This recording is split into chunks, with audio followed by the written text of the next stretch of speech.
E o que é decolonialidade na química? Acho que é um tema também importantíssimo para você trazer para nós aqui. Bom, isso aí é o que eu estudo, tá? Para Uhum. começar, a decolonialidade, ela veio surgindo, não é um movimento exclusivo do ensino, Sim, tá? Ele é um âmbito sociológico que a sim. gente parte. Por exemplo, por que que o padrão que a gente considera um homem branco, Uhum, cis, hétero, uhum. por que que e a gente tem até a questão do capacitismo, né? E a pessoa que não tem. Eu sou deficiente auditiva, né? Eu só escuto de um lado, por exemplo. Uhum, Então, aí, por que que a gente fala que é o normal, entende? E sempre o outro é o uhum, diferente. Então, por que que existe o padrão estético, né? Por que que a uhum. gente tá vendo tanta harmonização facial aí, Sim. nesses e não só na questão estética, sabe? Disso que eu tô te falando. Essas relações de poder Uhum, que são impostas para nós, o branco, o negro, o branco é superior, assim, vamos dizer, tem seus privilégios e as outras etnias são subalternizadas. O porquê que a gente tem esse ponto de partida de pensar que o mundo surgiu na Europa, enquanto uhum. é como se assim, se o mundo inteiro estivesse dormindo e a Europa tá lá. E a Sim. gente sabe que muitos por que que o cristão, isso não é uma crítica, Uhum. eu acredito que você Sim, vai entender bem o meu claro. ponto. Mas porque o cristianismo, então, tem. E daí outras religiões podem ser demonizadas. Uhum, Todas essas relações de poder, tá? A gente debate, Will. A gente quer combater esse tipo de. A gente quer dar voz, uhum, sabe? Então, a gente quer criar, né? E a gente estuda bastante uhum, para isso, para que nós possamos combater esse tipo de relações de poder que desumanizam outras pessoas. uhum. Então, por exemplo, racismo, xenofobia, LGBTfobia e tantas outras situações que a gente busca, por exemplo, Uhum, que existe. Eu vou dar um dos exemplos. uhum. A gente. E isso vale a pena dizer que tudo que eu estou falando aqui é fruto de várias pesquisas bibliográficas, né, de interlocuções, de Sempre diálogo. fundamentada com teoria e conceito científico, na verdade. Em diálogo com Uhum, outros pesquisadores e pesquisadoras da área, tá? O uhum. porquê que a gente não tem tantas mulheres na ciência, o porquê que muitas mulheres nem puderam pisar num ambiente acadêmico por anos. Uhum. Então a gente está buscando ressignificar e na química não é diferente, Sim. né? Por exemplo, hoje eu tive a oportunidade de debater isso com os meus alunos, que os materiais trazem que a química orgânica por si só ela existe, assim, tipo, surgiu em 1800 e tarará com um químico alemão. Pera lá. Uhum. Se a gente para avaliar outras reações Quantas químicas. contribuições lá atrás deram para chegar na realidade, às vezes só foi uma percepção dele e falou, percebi, né?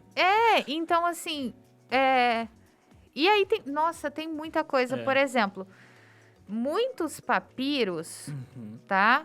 Que tem estudos matemáticos e de civilização, Sim. né? De organização social mesmo dos povos ali.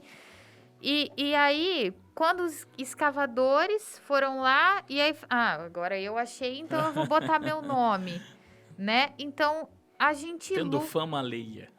Exatamente, tá? E a gente debate todas essas Sim. noções de gênero, Uhum. de até de sexualidade, porque Certo. hoje em dia, né, a gente não se limita, a gente não tá vivendo no contexto em que é 8 ou 80. O Sim. porquê que existe esse binarismo, né? Uhum. Então, isso vem de uma série de questões e a gente debater sobre elas, botar as cartas na mesa, poder Uhum. conversar e melhor que isso, né?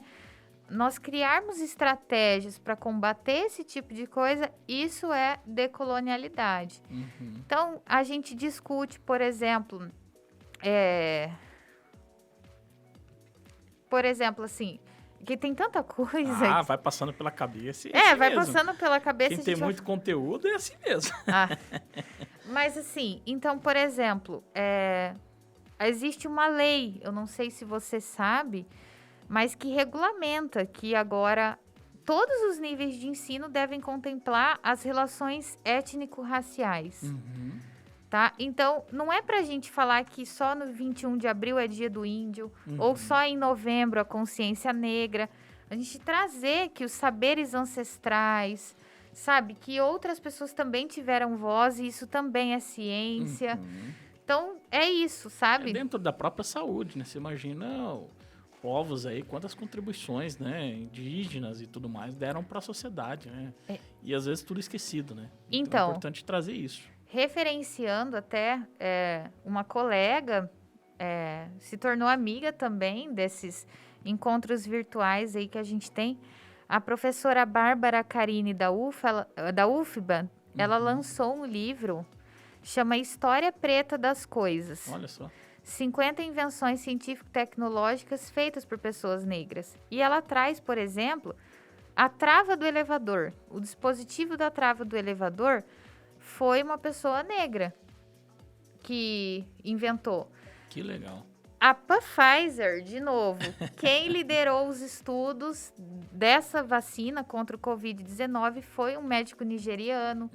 E aí, a gente até desmistifica essas coisas assim, porque tem a galera que fala, lá na África, como se a África fosse um lugar só, sabe? Então, é pra gente falar, lá são diversos países, diversas culturas. Um país, na realidade, lá é muito rico, né? Tem muitas etnias, muitas línguas, idiomas, e assim, é uma riqueza fora na própria natureza ali, né? E pra parar de falar que quem construiu as pirâmides foram os alienígenas, né? Porque os povos africanos tinham vasto conhecimento matemático. Exatamente. E aí tem papo para mais de metro aí. Nossa, inclusive lembrando, né? Todas essas questões, né? Passam realmente por um bom diálogo, por educação propriamente dita. E fico muito feliz em trazer você aqui para discutir e trazer todas essas concepções, conceitos aqui para nós, que é muito interessante. Luli.